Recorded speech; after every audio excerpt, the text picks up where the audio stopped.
Ja, herzlich willkommen hier zurück auf meinem Kanal. Heute soll es darum gehen, hier die Kraftstoffpumpe, die Benzinpumpe zu tauschen. Und zwar, wir haben ja hier ein Vor-Facelift-Modell, da ist nicht wie sonst üblicherweise die Kraftstoffpumpe unter der Rücksitzbank, sondern im Außenbereich angebracht. Das schauen wir uns gleich noch an. Kurz zur Erklärung, die BMW E30 Kraftstoffpumpen geben leider öfter mal den Geist auf. Meine hat das zwar jetzt hier noch nicht getan, macht aber sehr, sehr merkwürdige Klappergeräusche.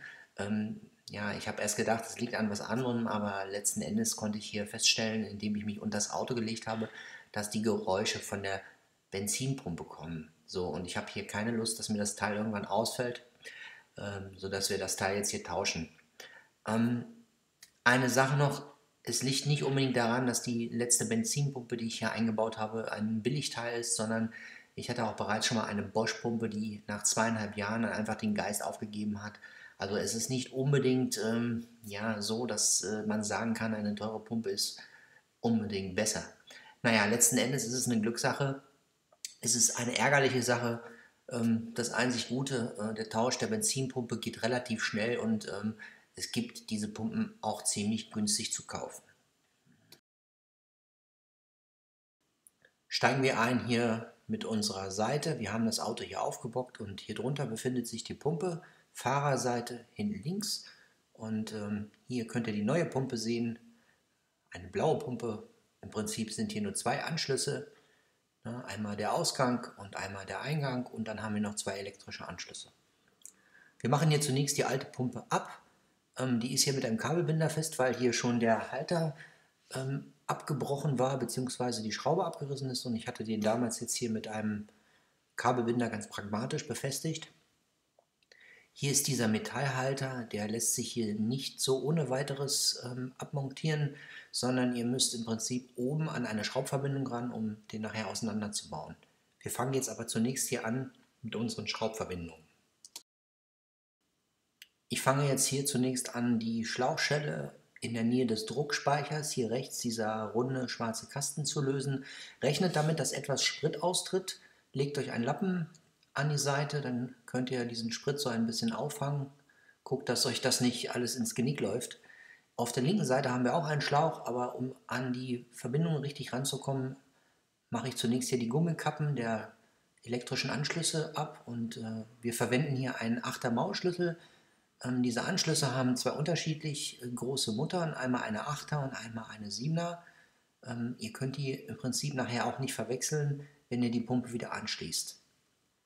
Und diese Schraubverbindungen werden jetzt hier gelöst. Na, die kommen an die Seite und dann kommt ihr auch etwas besser hier an den Schlauch ran. Das ist hier die, ja, sozusagen die Zulaufleitung, der lange Schlauch. Ihr seht hier, ich habe hier eine Schelle, na, hier oben. Das ist eine Quetschschelle, die könnt ihr nur einmal benutzen. Guckt also, dass wenn ihr die neue Pumpe einbaut, eine Ersatzschelle in der passenden Größe dabei habt. Hier macht es auf jeden Fall Sinn, hier eine Klemmzange zu verwenden, weil hier kommt tatsächlich auch einiges an Sprit raus und versucht so zu vermeiden, dass eine Sauerei entsteht.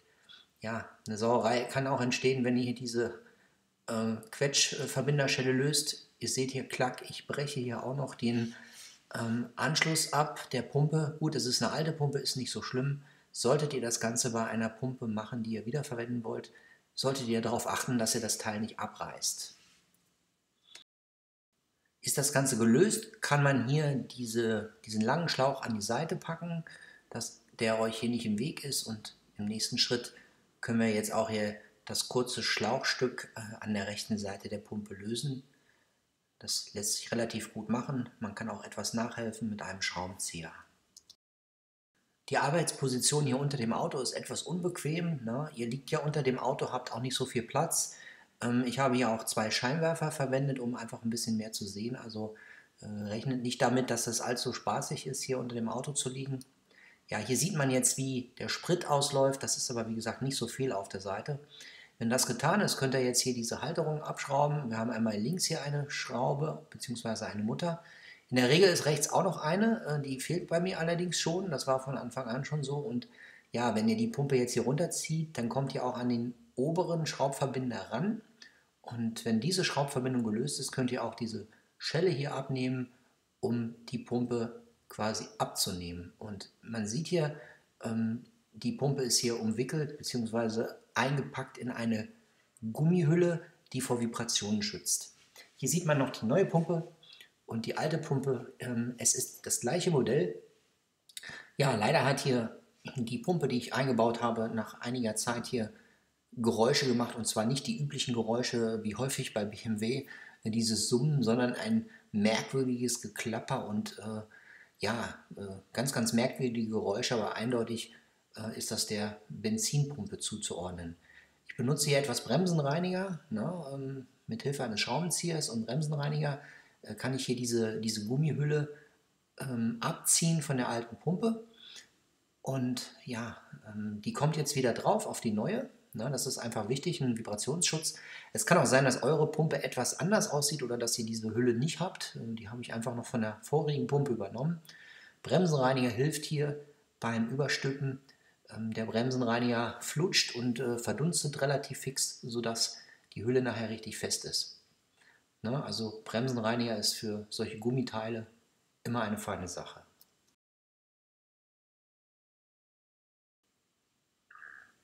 So, hier sieht man nochmal die verschiedenen großen Muttern des Plus- und Minusanschlusses, und bevor wir die Pumpe einbauen, nehmen wir natürlich hier die Muttern ab, damit wir dann gleich unsere Kabelverbindung wieder aufstecken können.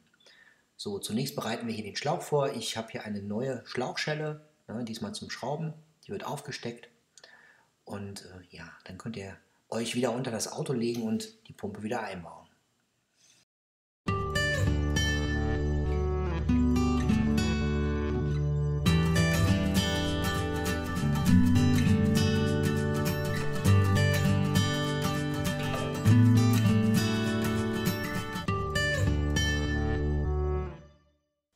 So, hier ist bereits der obere Halter wieder festgemacht, die 10er Mutter fest, die Pumpe wieder in die richtige Position, und dann lässt sich hier die Pumpe wieder nach rechts schieben, wieder auf unser kurzes Gummistück, gemeinsam mit der Schelle, und ja, im Anschluss kann dann diese Schelle wieder festgeschraubt werden, dann ist schon mal eine Seite wieder fertig.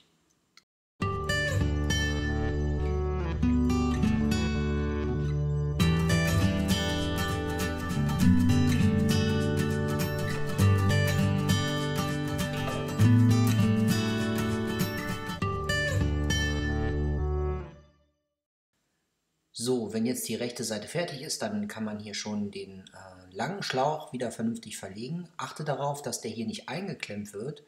Ihr müsst wirklich schauen, dass dieser Gummischlauch, der lange, auch nirgendwo scheuern kann oder irgendwelchen Vibrationen ausgesetzt ist. Das kann auch Geräusche verursachen.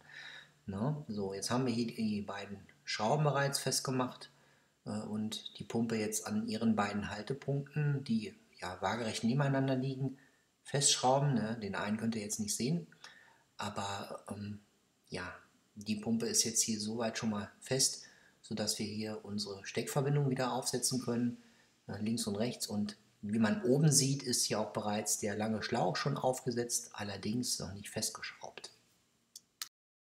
So, die Stecker sind jetzt fest, und als letztes kommt hier noch der Schlauch fest, die Schlauchschelle. Alles auf festen Sitz überprüfen, den unteren Halter hier, den macht ihr noch fest. In der Regel habt ihr da eine funktionierende Schraube. Ich habe das hier nicht, ich verwende wieder einen Kabelbinder. Ja, wichtig ist, dass hier die Schlauchleitung vernünftig verlegt ist, und man kann auch, wie ich das jetzt hier gleich mache, die noch zusätzlich etwas isolieren, Vibration dämpfen. Das mache ich hier. Na, das ist im Prinzip das A und O. Und wenn ihr soweit seid, dann könnt ihr schon bereits wieder ins Auto klettern und einen Startversuch unternehmen.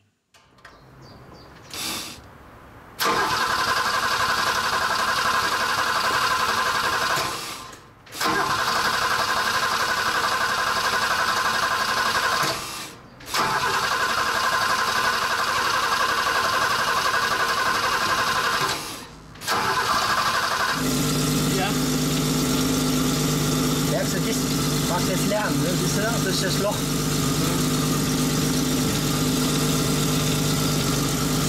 Ja, wie ihr jetzt hier hört, dauert es eine Weile, bis hier das Auto anspringt, weil die Benzinpumpe ist komplett leer. Also nicht gleich unruhig werden, wenn das hier nach den ersten paar Startversuchen nicht klappt. Etwas Geduld und der Motor wird schon laufen. Wenn das dann der Fall ist, dann lasst ihr ihn einfach etwas laufen und guckt einfach unter dem Auto, ob das Ganze auch dicht ist. Und ja, im Anschluss empfehle ich euch natürlich eine Probefahrt. Ja, das soll es jetzt auch schon gewesen sein und ich hoffe, ihr habt so einen kleinen Einblick bekommen, wie das mit der Benzinpumpe funktioniert. Das geht wirklich relativ fix. Allerdings eine Stunde würde ich schon einplanen.